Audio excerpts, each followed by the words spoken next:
How we doing? Pb Hebert here, and welcome back to my video, where we're going to be analyzing the real meta-analysis for Moon series with my friend, Poliwhirl.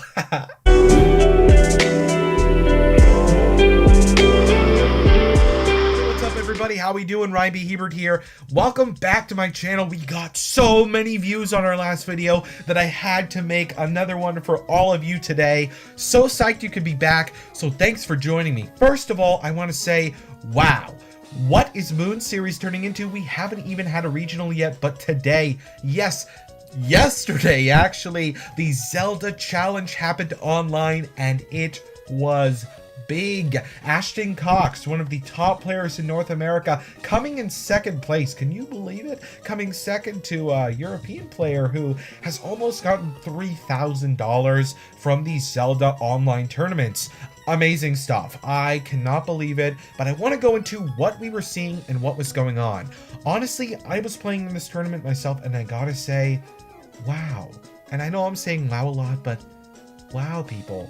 What's going on? So, if you were examining the ladder for Moon series before this tournament, a lot of people were using Amoonguss. Yes, Amoonguss. Why Amoonguss? Rage Powder.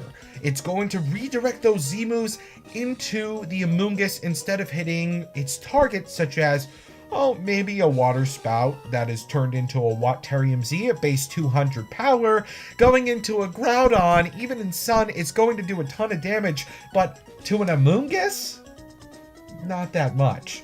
And especially even in Rain as well, Amoonguss is going to take those hits like a champ. Give it an old 1-2, Rage Powder, 3-4, Spore you more. Or that's what I thought. Yeah, that's right. Did we see Amoonguss? Yes, we did. But we didn't see that many. In fact, we found that more teams were running counters than actually using Amoonguss, which was the interesting part. And you're probably wondering, Ryan, what were people actually running? These are in fact our victors from this weekend. Obviously, there were some strange things being run in the top cut, but overall, for popularity's sake, these were our top contenders for not only Z moves, but for just being in the tournament themselves. So going from left to right, top to bottom, our main painting artistic fella and gal, Smeargle, the one and only. Smeargle was so popular in this tournament, I could not believe it. I could not believe the popularity of this Pokemon, yet at the same time, I can. Now, it wasn't used for a Z move, but it was used for Fake Out, Redirection, putting things to sleep with Lovely Kiss, and whatever else and other tactics you want to use for Smeargle. It's a Smeargle. It was popular, it was there. If you're gonna run it as at max speed. That is what everyone's doing. You give it a sash, cool. Next up, right next to it, is the one and only Slim Jim, otherwise known as Kartana. Kartana is actually a smaller Ultra Beast, so it's, you know, it's kind of like real size, you know, when they put a food on a box and it's like, this is how big it is.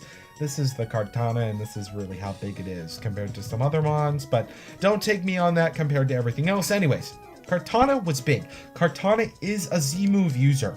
One of the Z-move users if you're not putting your Z-move on a restricted Pokemon. You're going to be using Z-move on Grassium. You're going to be putting a Z-move onto Fightinium. Or you're going to be putting a Z-move on for Tailwind. So Grass, Fighting, or normal Z-moves, basically for different purposes. It depends on how your team cycles and how it synthesizes together. And Kartana, with its 177 max speed, or if you're not maxed out to have some bulk with an Assault Vest, oh, you're doing some amazing stuff. It's just a great mon that kind of brings together some of the weaknesses that your team might have, and it solves them with some one-hit wonders with that high attack stat. After that, we have the queen herself, Xerneas, bucking up majestically. Xerneas was amazing this weekend. Not only did I see some of the Z Crystal variant, but Geomancy is just as good as ever, and people are running it with enough bulk to try to live some steel attacks. But if you're running things like Ferrothorn, Solgaleo, or even Stakataka as a solid counter, you shouldn't have too much of a problem as long as you have the right items. Xerneas will also go down to powerful Z moves, such as a Water Spout in the rain. It's very rare though, but they might, they might put something on it to live it. But anyways, right next to it is the one and only Lunala. Now, I didn't put Lunala in the other video, and I apologize. Someone did comment on this. I knew Lunala was going to be big, and I didn't put it in the video because I just didn't. I'm sorry. But here it is now, and oh boy, was it big. The combination of its, well, I was saying, Ghost EMZ, but it's really the Lunalium Z that makes it so Moonguy's Beam is a base 200 power ghost type blast of sorts. The Maelstrom, I can't even pronounce it, but it's absolutely beautiful. The typing of this Pokemon is really interesting because if you have an Incineroar or any sort of dark typing move that goes into this, it does not like taking it. The Shadow Shield is what makes it really nice. I found myself shutting down Lunala this weekend with my Snorlax, which is a whole nother video down the line, but personally, Lunala was so powerful this weekend, and its Psyshock in combination with Moongeist, you can use Roar, Tailwind, Trick Room, Wide Guard, so many different purposes. It's too good. Not to mention that if you have Focus Blast, you can run the fighting type Z move. It's up to you, but it's a thing. After that, on the bottom left, we have the one and only Groudon. Groudon coming in here. These are not ranked in any order, but just coming in with popularity. Groudon has kind of come back here, and instead of being supported by a Tapu Fini and kind of, having Swagger be used on it, instead it likes to set itself up with Swords Dance, or it has a choice item, or even that Ground EMC move to get off just a little bit of extra damage to get the knockout on things. If you were running Groudon, you definitely wanted to run Fire Punch or even a Stone Edge, just in case someone decided to be a little funky and run something like a Ho-Oh or even a Talonflame, but those were not popular at all during this tournament. I didn't really hear about them. I didn't see them. There was a Charge Bug in Top Cut from Jamie Boyd, so, no Ho-Ohs, but a Charge Bug, so be ready. You want that fire typing because you want to be using that on Amoonguss. Big threat that I thought was going to be around, but it really wasn't, so you live and learn. Once again, Incineroar in the middle here on the bottom. Incineroar just doing its job this weekend. It's bulky, it's got the berry, or rarely it has a Z move, but you don't even need the Z move. It's just there as a bulky support mon that can do some great damage when it's needed. That Flare Blitz and Sun paired with Groudon, or the knockoff and Rain paired with Kyogre, or Snarl, or Roar. Most likely, if you were running Incineroar this weekend, you had Roar.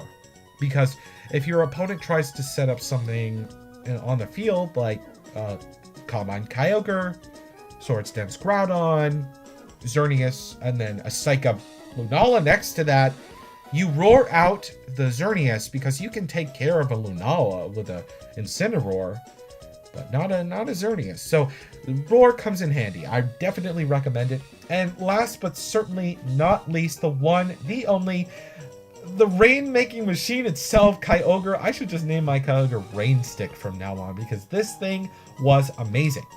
We even had some of the top players in the world talking about the effectiveness of the Water Z move from Kyogre. In fact, Ralph Dude, Paul Ruiz, World Champion 2018, was talking about the damage and the potential of using that Water Z move on Water Spout. Base 200. Water type move, boosted in rain, boosted by stab. You just can't get much better than that.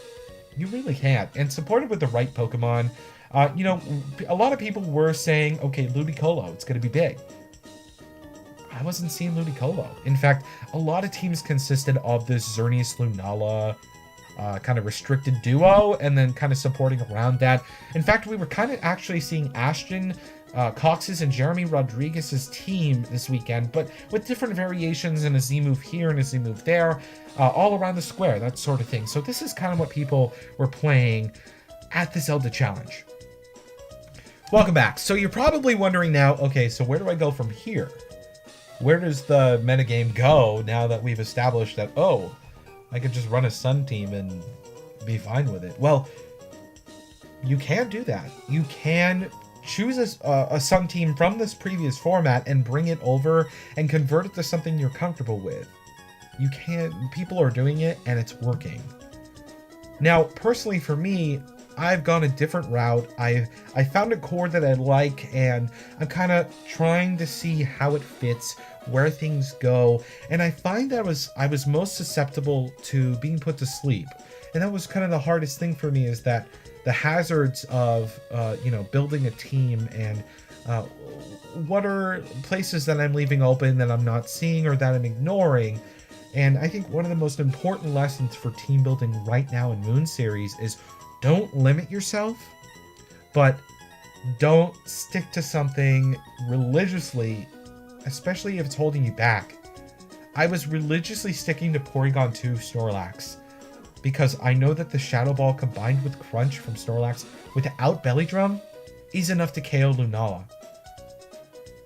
But P2 didn't have the offensive potential, and it had defensive potential, but it just wasn't worth it to run it, and instead I replaced my Porygon 2 with Whimsicott, and it made all the difference. So if there's anything to get out of this, I recommend Fast, Encore, Taunt, whatever that means to you. I'm using Whimsicott, that sort of thing. But right now we're seeing a lot of teams setting up, sort of like trying to get hold of what's going on. And so consider where your team building style and your play style comes in. Are you going to follow the trend, or do you want to make your own? And I think that's up to you and what you want to do with it. Thank you so much for watching this video. I really appreciate it. Give me a like, a subscribe to my channel. If you have a comment, let me know down below. I love reading what you guys have to say. Thank you so much for the support. I really appreciate it. How we doing? Have a great day, a great night, afternoon, wherever you may be. Thanks so much, and see you later.